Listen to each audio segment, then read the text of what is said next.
aqui para mais um estudo de bruxaria apocalíptica com Gil Ponzi. Tudo bom, gente? Boa tarde, boa noite, bom dia a hora que você estiver assistindo isso. Vinícius Ferreira. Alô, galera. Alô, galera de cowboy. E eu, Lua Valente. Finalmente voltamos aqui, né? Após vários feriados, várias questões. Estamos aqui para estudar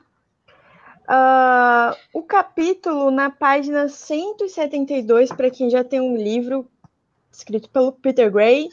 E o assunto é muito interessante porque hoje nós vamos falar sobre o tempo. Olha que bacana. Mas que tempo que é esse? Que tempo que é esse? É o tempo da deusa, o tempo da bruxaria. Então, nesse capítulo, o autor vai falar muito sobre a cosmologia da bruxaria, a história da bruxaria e um número muito importante, que é o número 15. Por que esse número é importante? Ju? Bom, vai, Ju. Não, pode ir, depois eu vou. Tu começou? Você vai falar que o número 15 aparentemente não tem nada a ver com nada que a gente imagina, né? Mas ele, na verdade, ele é o meio do período do ciclo lunar. A gente pensa no ciclo lunar como 28 dias e tal, mas o 15 é do início do ciclo até a lua cheia é o número de dias que leva. Então pode não parecer óbvio, porque a gente pensa no 28 logo, mas ele está diretamente relacionado a isso. Sim. Ju? Não está aqui no livro, mas o nosso amigo Kenneth Grant fala, acho que no Aleister Crowley, o Deus Oculto, ele fala que 15 tem a ver com os calas, né, do corpo humano e tal, e as secreções que o corpo lança, e tem a ver com o alinhamento de chakra, tem um monte de outras correlações, mas não é isso que o Peter Gray está falando aqui. Exato. Mas eu notei essa parte também, dessa semelhança que eu vi também, em algum ponto aqui mais pra frente. Muito bem. Já começamos esse capítulo falando... Você está destruindo seu escritório, não faça isso. Vocês ouviram o barulho aí? Depois eu conserto. Não faça isso. Mas justamente por ser, né, o meio do ciclo lunar, né, ele já começa esse capítulo de um jeito muito bonito, dizendo que eles estão ali sob a lua cheia, certo? Sim. E é bastante bacana, assim, logo no segundo parágrafo, né, quando ele diz, é preciso coragem para ficar nu e desavergonhado diante do seu amante, do seu espelho, sem espelho e sem luar. Silenciar as vozes baixas, as imperfeições que nos marcam, por mais esculturais que sejamos, são como imutáveis, mas como submersos no rio do tempo infinito. Nossa, muito lindo, né? Pura poesia. Pois é, e importantíssimo, porque as pessoas acham que, agora que tudo bem, eu estou entrando nesse rolê, eu estou começando a estudar magia, e aí eu estou lá e a galera fala que eu tenho que fazer o ritual vestido de luz primeiro. Se quiser pode, como diz o Vinícius, né? Mas o segundo você não perde essa coisa inculcada na cabeça da gente, da vergonha, de achar que a gente é imperfeito, que a gente tem que ser de um dia para o outro, né? Se o próprio Peter aqui está dizendo que é uma coisa muito difícil você silenciar, é muito comum que você também passe por isso, né? Não se ache pior, não ache que você, eu não estou conseguindo entender direito porque você tem esse tipo de vergonha e tal, porque é super normal. Você não fica desconstruidão da noite pro dia, né? Exatamente, é todo um processo, né? Para todo tipo de desconstrução que você vai fazer, né? Concordo.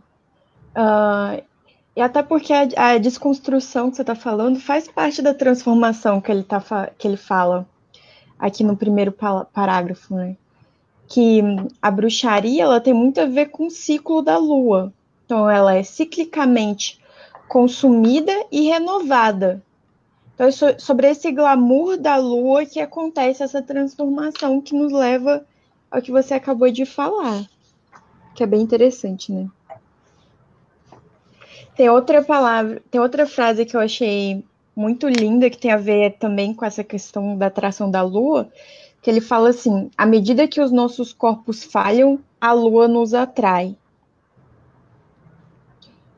Eu acho legal tirar essa coisa de que a bruxaria é sempre bonitinha, é sempre um, um atrativo, é sempre aquele teatro maravilhoso que os covens fazem, né? E pode ser, sim, funcionar quando o seu corpo tá falhando, quando você tá na guerra, quando você tá. Enfim, ele fala muito disso, né?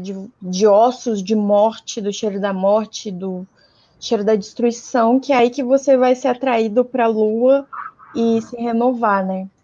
Então, eu acho bem interessante. Bom, outra questão que ele fala também sobre, por exemplo, o círculo que a gente faz ao redor da fogueira, que geralmente a gente dá a mão um para o outro, né? Ele diz que essas mãos entrelaçadas elas vão remontar a ancestralidade. Então significa a gente dando mão também para os ancestrais, a gente dando mão para o segredo, para o mistério, para o sagrado. Tão simples e tão profundo que ele fala, né? Uhum. Perfeito. Aí E ele parte daí, para um negócio que eu acho legal aqui. Desculpa. fala aí. Na verdade, esse capítulo se propõe a falar sobre quem é a deusa da bruxaria, né? Essa é a grande investigação que ele fala. E assim, tem-se um conceito comumente aceito, eu acho que isso, Ju, talvez você possa comentar depois, eu acho que isso é uma concepção que veio da Wicca, mas tem-se a ideia de que a deusa é a lua e o deus é o sol. Ele fala aqui na página 172, a deusa não é a lua, isso é um mal entendido, ela é o próprio tempo. Eu achei isso muito interessante, cara. Esse é um daqueles momentos do livro que minha cabeça fez... Exato. É que a lua, se eu entendi bem, assim, a lua ela seria o relógio do tempo, né? Ela vai marcar essa passagem do tempo, mas ela não é o tempo em si, né? Uhum. E já a deusa, ela é o tempo. Exato. Muito interessante isso. Perfeito. Eu acho que depende muito do estudo. Se a gente for falar sobre quem é a rainha da bruxaria, eu acho que depende muito. Se você for evocar a Wicca hoje, depende muito do panteão que aquele coven ou que aquela tradição vai lidar. Tem muito isso também, né? Então, se você trabalha com panteão nórdico, se você trabalha com panteão greco-romano ou panteão egípcio, eu acho que também tem esse tipo de variação, além de tudo. Apesar de existirem algumas figuras que são muito fortes entre essas, né? Que todo mundo conheceria, entre aspas, mas eu acho que também depende muito do panteão, né? Que o Coven vai adotar. Uhum. Concordo, mas assim, salvo engano, eu acho que os wiccanos, especialmente aqui no Brasil, eles não iriam concordar com 90% do livro. Assim, não é um livro nada voltado para o Wicca, né? Inclusive porque ele quebra paradigmas e desafia crenças, né? E o Wicca, até onde eu sei, é uma coisa religiosa, tem a ver com paradigma e tem a ver com crença. Exato. Então, novamente, ele vai falar que, por exemplo, todas as nossas concepções do que seria a deusa, né? Deusa vermelha, negra ou branca, que estão ligadas com a fase da lua. Tem até aquele livro Lua Vermelha, que eu gosto muito, que vai falar muito sobre isso. Mas ele diz que são apenas aspectos, não é a bruxaria inteira, não é a lua inteira. O Vinícius está aí ainda? Vinícius, acho que travou-se. Ah, então tá bom, mas a gente continua? A gente. Vamos. Então vamos embora. Esperamos ele. Quando ele voltar, a gente bota ele a par da situação. Tá bem. Mas vai lá, Lua. Então, daí, Se foi mesmo. se foi.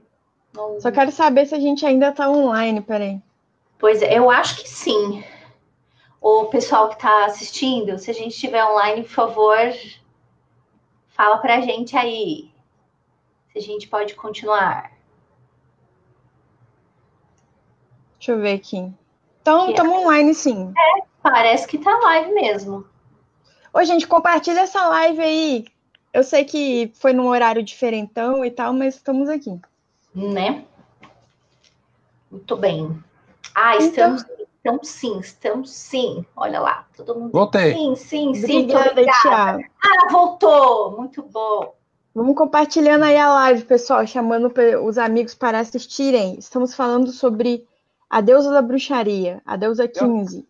Eu acho que vocês estavam melhor sem mim. Vamos lá. Pare com isso. Mas vai lá, Onde Lua. paramos? De que eu perdi? Desculpa. Não, a gente só tá falando dos aspectos da bruxa, né? E que ele vai falar que a lua é uma máscara da própria bruxa. Ele sempre fala isso sobre questão de ser máscara e tal. E de novo que a deusa é 15.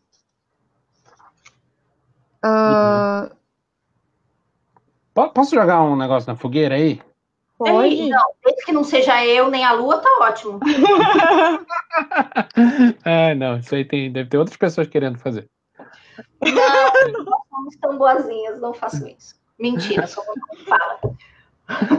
É o seguinte, se a deusa é o tempo e não a lua, para mim a representação máxima de deusa do tempo é Kali. Faz sentido colocar Kali como uma deusa da bruxaria? Essa pergunta é mais fácil que aquela do que você fez do Twitter. Não, aquela foi brincadeira. É porque aquilo é o conceito científico de tempo, né? Para quem não sabe, eu estava vendo outro dia, sei lá, eu joguei no Twitter uma pergunta para os cientistas de plantão seria a Kali a deusa da segunda lei da termodinâmica? Qual é que é a segunda lei? Agora você fala, qual é que é a segunda lei da termodinâmica? A segunda lei da termodinâmica, cientistas que me perdoem pela minha falta de precisão, mas diz que num sistema fechado, se não houver nenhuma influência, a entropia tende a aumentar. E esse aumento de entropia é o que mede a passagem de tempo. O conceito físico de passagem de tempo é aumento de entropia. Então, se o universo é um sistema... E a Kali representa o aumento de entropia.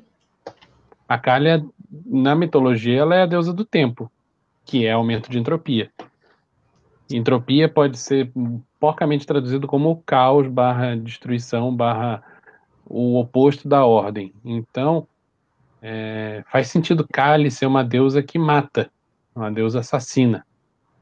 Mas Kali também diz que destruição é uma forma de criação. Exatamente. Sim. Sempre brota alguma coisa daquele negócio que morreu, né? Continua dentro da lei? Eu acho que sim. Então tá. Então tá bom. E é por isso que muita gente chama caos de mulher, né? Fala a caos. Não o caos. Olha, eu não posso dizer por mim que ela é rainha é a rainha das bruxas, ou a rainha da bruxaria, ou a deusa da bruxaria, mas o que nós temos que dizer é que eu tô nesse rolê há alguns anos já. Vai passar de 15, eu acho. E assim, Kali sempre esteve lá. Sempre apareceu. Mas eu acho que ela nunca esteve tão presente como ela está hoje. Você vê muita gente trabalhando com Kali. Você vê muita... eu vou começar de uma coisa boboca, mas que é também um espaço amostral. Muita gente na internet quer saber mais textos, quer conhecer mais. Ler mais sobre ela, quer fazer trabalhos com ela. Fora disso, eu tô percebendo que tem um trabalho grande com ela, assim, que antes não se... Eu não sei, eu não me lembro na minha linha temporal. Não tinha muita literatura, Ju. Eu acho que sim também, mas ela não era tanto, eu acho que existiam outros dentro outros deuses da mitologia dela que eram, entre aspas, mais populares. Talvez porque soubesse mais sobre. Mas hoje eu vejo bem, assim, a galera trabalhando muito com ela, mesmo. Se você for pegar a mitologia greco-romana lá, você vai ver que desde o século XIX tinha lá o Bullfinch, tinha o Golden Bowl lá, tinha uma porrada de recurso de acesso, né? Era um negócio altamente acessível. E a mitologia hindu só se tornou acessível para o Ocidente recentemente, século XX. Para a gente aqui, então, que é terceiro mundo, aí é mais recente ainda. Não, concordo. Eu acho que até o próprio... Agora foi a Lu embora, bem na hora que ela tava falando. Tá boa essa conexão, hein? Peraí que a Lua vai voltar. Tá bom. É 2, é 1. Um. E foi. Mercúrio retrógrado. Mercúrio Gatorade. Voltou. Bom, eu acho o seguinte, acho que a pergunta não é nem mais assim, qual é a deusa mais cultuada na bruxaria, mas é mais qual é a deusa que representaria melhor a bruxaria, né? No caso, segundo o Peter Gray. E ele mesmo fala que a gente está muito acostumado com a cultura greco-romana, né? Que foi, na verdade, que hoje em dia é, na verdade, a versão Disney da cultura greco-romana, né? E Disney mesmo, porque virou desenho animado, virou historinha infantil, o que eram realmente que era mitologia, hoje em dia é conto de fadas, né?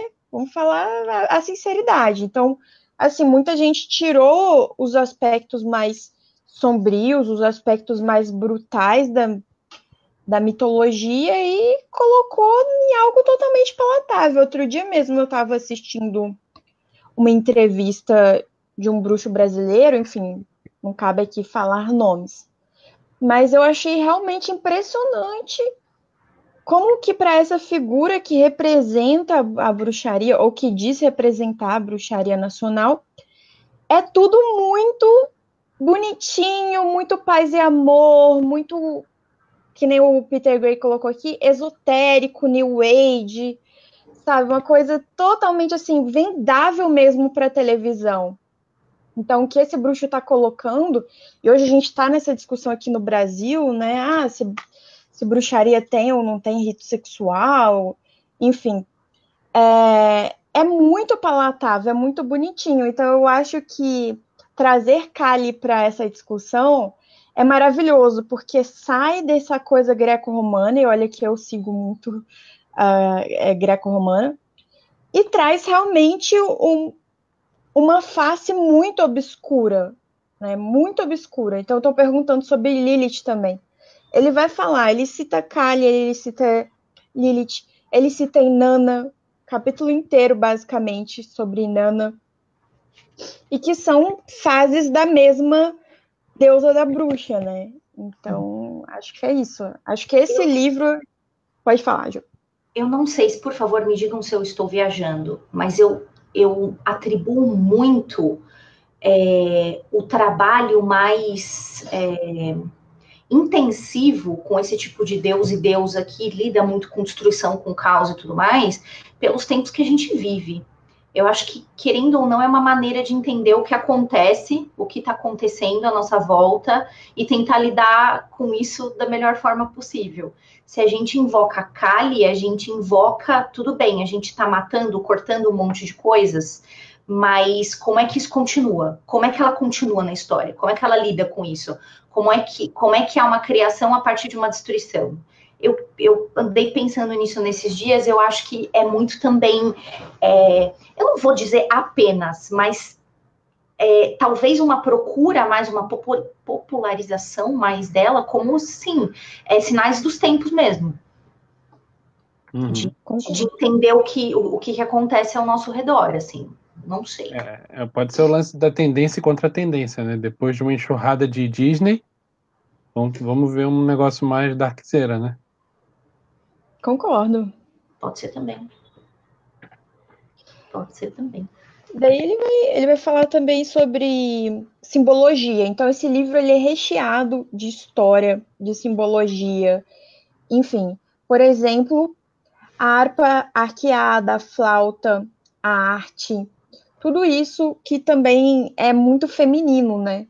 que ele vai falar sobre esse ritmo menstrual, que eu vejo muita gente reclamando, a bruxaria, ela não é completa porque ela lida muito com a menstruação, muito com a lua, muito com as ferramentas femininas, que são elas, a boneca, o fio, o nó, a agulha, o tear, a roda, o veneno, a planta, o canto, a lareira, o fogo, o lar, enfim, os mistérios femininos.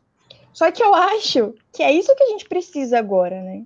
Os mistérios masculinos, eles foram já muito difundidos. Agora a gente está voltando para o mistério feminino. Ele inclusive coloca que os mistérios masculinos estão sob a mesma regência. Exato. Que é dessa rainha aí, né? Que na real é o tempo também. Os mistérios masculinos não são tão cíclicos, não são...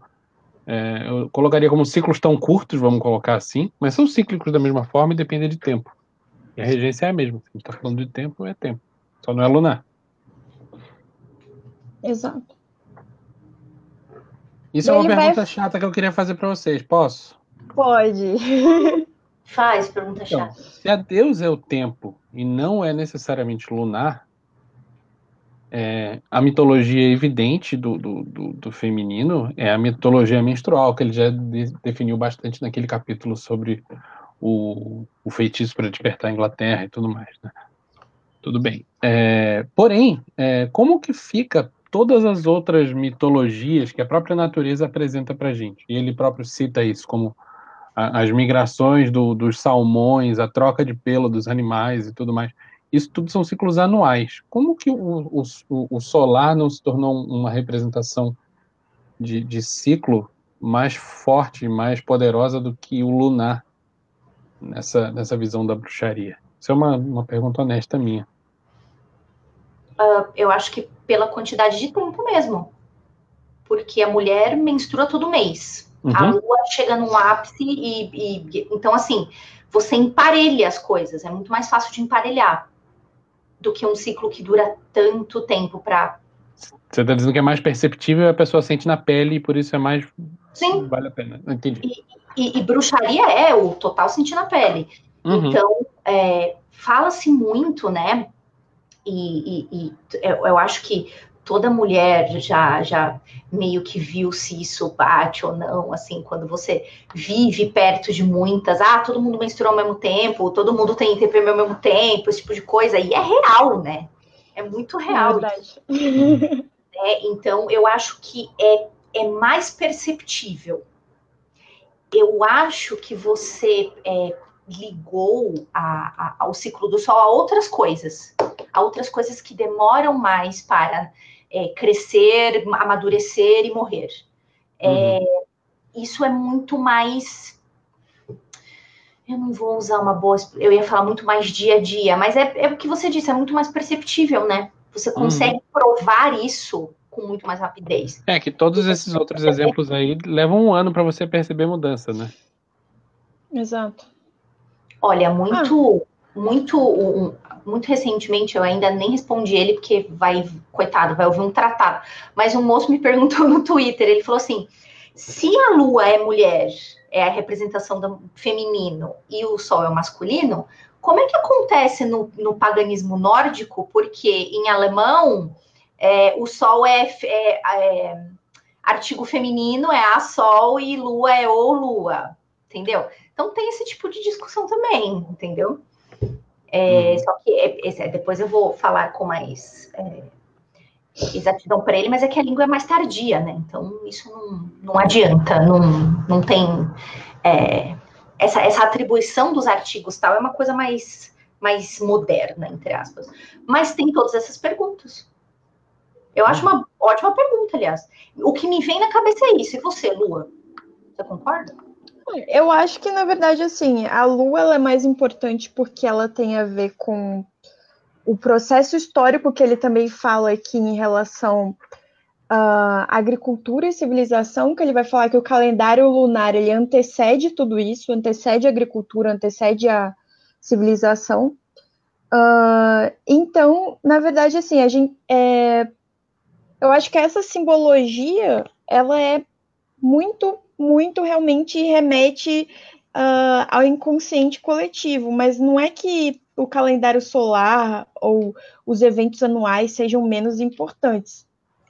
Eles só ocorrem com menor regularidade. Então, como é que você vai medir, né? É até questão da fertilização mesmo, questão do casamento, do nascimento. Tudo isso era muito, muito importante. Hoje em dia a gente já tem como controlar melhor, mas esse conhecimento ele era muito importante, né? Então, a questão de uma vez, dos eventos que ocorrem uma vez por ano, já não. Acho que é isso que pega, assim. Perfeito. E eu gostei também que ele fala que tanto Vênus quanto a Lua, elas significam fogo e inundação. O papel de Vênus é o casamento sagrado do Sol e da Lua nos 5 dias que engrenam seu ciclo. E que esse é o pentagrama da bruxaria. Cara, isso é muito louco. Quando eu li isso, eu falei: o pentagrama está ali! E eu não tinha visto. É bem interessante. Perfeito. Bom, daí ele vai novamente falar sobre o que é bruxaria na página 179.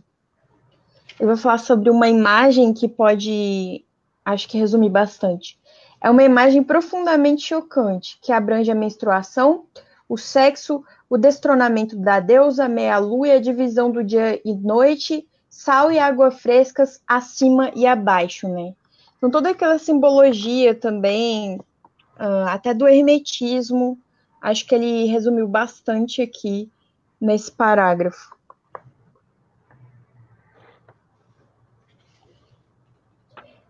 Daí ele fala sobre a deusa Ishtar, que eu também não sabia que o nome dela foi derivado do, não sei pronunciar, mas provavelmente Ustar, significa útero.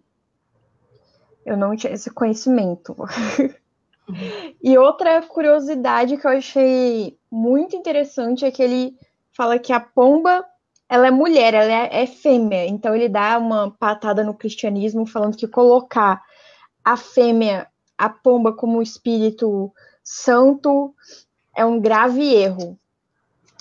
Então eu achei isso bem interessante. É válido dizer que em algumas culturas, não na nossa, né, mas disse, embora a gente saiba que não é verdade, disse que a pomba é uma ave que dá leite. Tem uma piração disso daí. E por isso que ela é vista como feminina. Perfeito. Outra coisa também que eu acho que é importante, que vai remeter ao título do capítulo 15, né? Que ele diz, né, que ele quando ele começa a falar de Ishtar, né, que ele diz o seguinte, que é importante a gente lembrar que Ishtar não é uma deusa só, mas o nome de muitas deusas. E ela vai evocar muitas deusas pela história. E aí tem aqui a oração dele que tem a criação das 14, né? Tem Ishtar e tem a criação das demais 14. É super bacana. Cadê a oração dele? Está na página 178. Perdão. Ah, tá. Obrigada. Isso. Tá? Aqui, ó. E tu, ó Ishtar, fizeste grande o meu nome, e destes aos fiéis salvação e recompensa. Saiu da tua boca a renovação dos deuses queimados, os templos caídos eu renovei, os deuses derrotados eu edifiquei, restaurei seus lugares. As 14 deusas foram exaltadas, eu as estabeleci para sempre. Nossa, muito lindo isso. Tudo bem. Aí ele vai colocar uma dupla aqui, que é a Inanna Ishtar. Que ele vai colocar como primavera primitiva. E, finalmente, ele vai fazer a comparação com Hecate, né? Que aí sim é a rainha das bruxarias para os deuses, para os gregos. Então ele começa a fazer todas as outras comparações. Ele fala de Hecate, fala de Circe, que é aquela bruxa mitológica, fala de Lilith. Aí ele coloca todas as deusas tidas como deusas da bruxaria, mas ressaltando que a origem disso é mesopotâmica, é suméria, e que Inanna e Ishtar é a raiz dessa mitologia. Então, tudo Exato. que a gente tem depois disso é uma interpretação posterior. Inclusive, o negócio que eu adorei, ele falar que a visão do Deus cornudo lá, esse é só mais um dos amantes da deusa. Eu adorei isso também.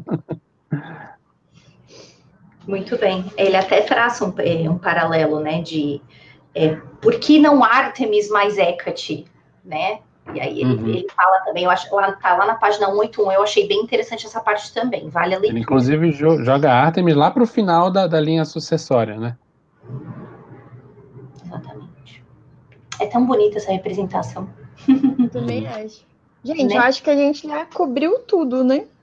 Que já Então, tá só queria 7. fazer um comentário sobre Lilith. Faça. Ele fala aqui que Lilith Que página?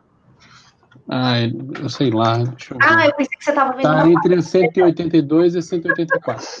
Tá. Ele fala que Lilith, como a gente interpreta hoje, é uma piração judaica. Deixa eu ver de que época que ele fala.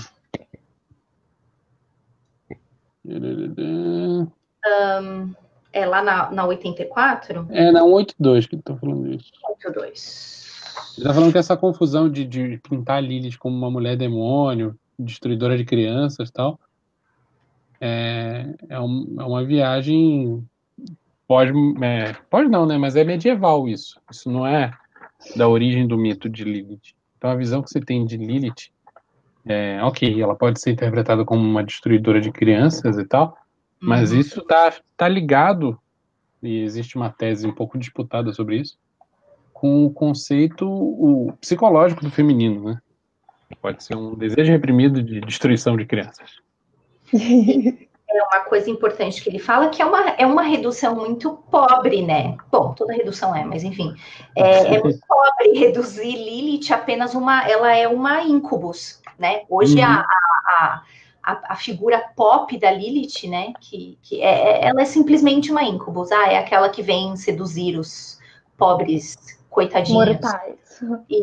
Então, é uma coisa muito pobre, né? Ela é uma figura tão rica. E aí ele fala assim, por que adorar um aspecto de Lilith, sendo que você pode ter todos os aspectos em Ishtar e Inanna?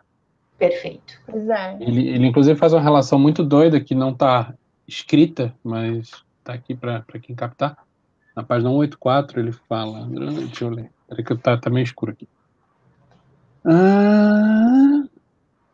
Qual mais sábio seria abraçar uma deusa cujos poderes se estendem em todas as 8 direções? Porque a estrela de 8 pontas é o símbolo de Inanna / Ishtar. O símbolo do caos. E é o símbolo do caos. Não sei se por coincidência ou não, acho que sim. Acho que não. Não, porque o símbolo do caos está muito ligado com o lance do Moorcock, né? E a estrela é um pouquinho diferente. Ela é uma estrela tipo bolinha com pontinhas.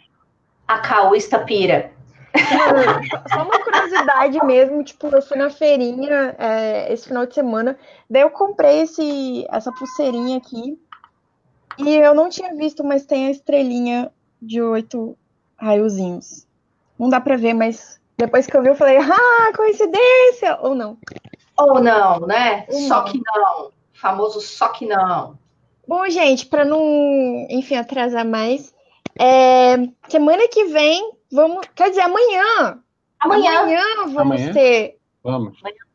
ter mais uma live dessas para falar sobre o último capítulo do livro. Muito triste. Chateadíssima que já terminou. Então, 5h30 amanhã. A gente faz a votação do próximo livro que a gente vai estudar. Isso. 5h30 amanhã? Pode? Diga aí. Não sei, tem que ver, mas eu acho que vai ter que ser um pouco mais cedo.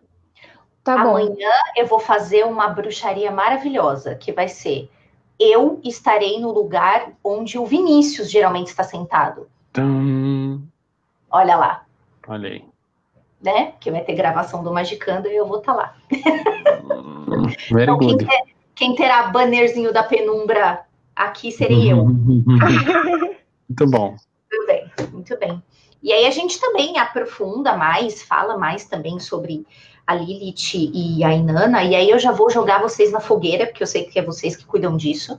Se vocês quiserem deixar perguntas sobre, É verdade. Deixem perguntas lá no nosso grupo, pessoal. Oh, yes. Então, E só lembrando que discutindo aqui nos comentários. Leva essa discussão lá pro grupo depois, gente. Vai ser melhor. Grupo Penumbra Livros. E só para fechar aqui, só lembrando que a gente tá com Catarse dos 40 servidores. Já estamos batendo 78%. Então vão lá, Catarse, os 40 servidores, para vocês adquirirem o livro e as cartas, viu? Apenas 139 tá ok. Então é isso, pessoal. Um beijão. Eu adoro o nome novo da moeda. Desculpa, eu tive que rir, eu adoro esse nome. Eu gosto de facadinhas. Gente. Então é isso, pessoal. Um beijão. Amanhã não vai dar para esperar uma semana, hein? Amanhã Beijo, volta gente. todo mundo. Isso. Tchau, tchau.